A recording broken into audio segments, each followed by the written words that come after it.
আমার মনে হলো ওই যে আমাদের নয়াসড়ক পয়েন্ট আমার প্রতিষ্ঠানের সামনে একটা দোকান ছিল আগে, অনেক বছর আগে, 15-20 বছর আগে মনে হয়। Take and pay, take and pay ছিল। আচ্ছা, তো এটার দোকানটার নামটা বড় আনকমন, মানে টেক এন্ড পে মানে কি, টেক আপনি নিবেন আর পেমেন্ট করবেন, আপনি পণ্য নিবেন আর পেমেন্ট করবেন। আর এই আয়াত দেখে কালকে রাতে মনে হলো ওই দোকানের কথা আমার, যে আল্লাহ তাআলা বলেন যে ওমা তুনফিকু মিন খাইরিন ইউওয়াফা ইলাইকুম, যে আপনি দান করবেন, আপনি আগে পে করবেন, দুনিয়াতে পেমেন্ট দিবেন, আপনি পে করবেন আর টেক করবেন, মানে পে এন্ড টেক আর কি।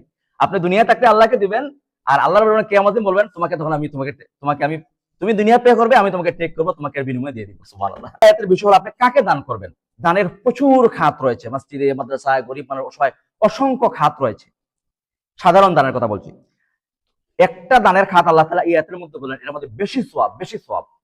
আল্লাহ তাআলা বলেন, দেখেন এত খোলাখুলি আল্লাহ বর্ণনা করেন, লিল ফুকারা ইল্লাযীনা উহসিরু ফি সাবিলিল্লাহ, অভাবী অসচ্ছল কিছু মানুষ এমন রয়েছে, আল্লাযীনা উহসিরু ফি সাবিলিল্লাহ, যারা নিজেদেরকে আল্লাহর রাস্তায় আবদ্ধ রেখেছে, লা ইস্তাতিউনা দারবান ফিল আরদ, রুজির সন্ধানে ইনকাম করার জন্য তারা জমিনে চলাফেরা করতে পারে না। তারা কি করে? আল্লাহর রাস্তায় তারা নিবদ্ধ, মানে তারা তালিবুল ইলম, দ্বীন শিখার জন্য আল্লাহর রাস্তায় সার্বক্ষণিক তারা রয়েছে। আল্লাহ নবী সাল্লাল্লাহু মসজিদের নববীতে কিছু সাহাবী থাকতেন, এরা বাইরে কাজ করতেন না, সার্বক্ষণিক দ্বীন শেখার জন্য। মানে নবী সাল্লাল্লাহু কখন কি কথা বলেন, দ্বীন শেখা, দ্বীন চর্চা করার জন্য কিছু ছাত্র থাকতেন। এবং আবু হুরায়রা, যে সাহাবীর হাদিস আমরা সবচেয়ে বেশি বলি, আন আবি হুরায়রা রাদিয়াল্লাহু আনহু, আবু হুরায়রা বলেছেন, আবু হুরায়রা হাদিস কিভাবে পেলেন? মসজিদে 24 ঘন্টা পড়ে থাকতেন। কিন্তু আল্লাহ বলেন অনেক মানুষ তাদেরকে দান করে না। কেন দান করে না?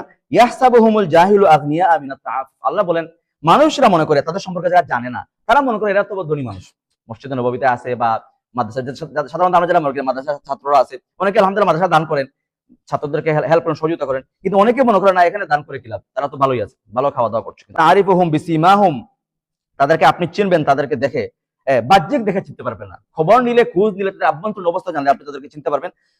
তাদের একটা আলামত হলো লা ইয়াসআলুনা নাসা ইলহাফা, তারা আত্মসম্মানের কারণে কারো কাছে হাত পাতে না, সওয়াল করে না। এরকম অসংখ্য আলেম উলামা মানুষরা আছেন, অসংখ্য তালেবুল ইলমরা আছেন, মানুষরা যে আত্মসম্মান বোধ আছে, এদেরকে দান করলে অনেক বেশি সওয়াব। রাস্তার একটা ভিক্ষুককে দিলে যে পরিমাণ সওয়াব, যে সমস্ত ওলামায়ে কেরাম আহলে ইলম আত্মসম্মানের কারণে মানুষের কাছে হাত পাততে পারে না, গিয়ে বলতে পারে না, যে প্রয়োজনটা পূরণ করতে পারে না, ওই সামান্য তার ইনকাম আই দিয়ে কোনো মতে তার জীবন তার করছে, সে আল্লাহর উপরে মনের কাছে তাহাজ্জুদ গুজার, তাহাজ্জুদ আল্লাহর কাছে বলবে, কিন্তু আপনার কাছে কি বলে এরকম সচরাচর হাত পাতবে না। আল্লাহ লা ইয়াসআলুন নাস ইলহাফা, আত্মসম্মানের কারণে মানুষের কাছে হাত পাতে না, বলে না, এদেরকে দিলে বেশি সওয়াব।